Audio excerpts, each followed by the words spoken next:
الحمدللہ رب العالمین والصلاة والسلام علی سید الانبیاء والمرسلین اما بعد فاعوذ باللہ من الشیطان الرجیم بسم اللہ الرحمن الرحیم۔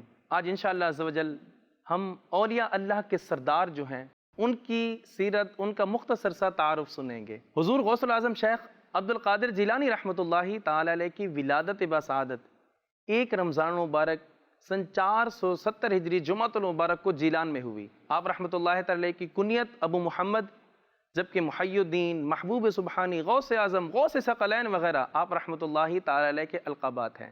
آپ رحمۃ اللہ تعالی علیہ کے والد محترم کا نام حضرت ابو صالح موسیٰ جنگی دوست رحمۃ اللہ تعالی علیہ، جبکہ آپ رحمۃ اللہ تعالی علیہ کی والدہ ماجدہ کا نام حضرت ام الخیر فاطمہ رحمۃ اللہ تعالی علیہ ہے۔ آپ اپنے والد محترم کی طرف سے حسنی، جبکہ اپنی والدہ محترمہ کی طرف سے حسینی سید ہیں۔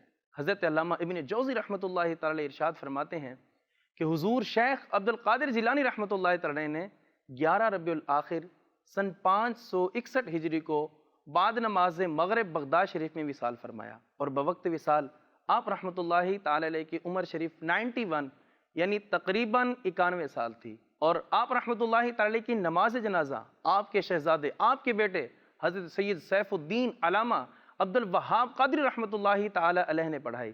جنازے میں لا تعداد لوگوں نے شرکت کی، اور آپ رحمۃ اللہ تعالی علیہ کا مزار انور بغداد شریف میں واقع ہے۔ اللہ پاک سے دعا ہے کہ اللہ پاک ہم سب کو حضور شیخ عبد القادر جیلانی رحمۃ اللہ تعالی کی سیرت پر چلنے کی توفیق عطا فرمائے، آمین بجاہ النبی الامین۔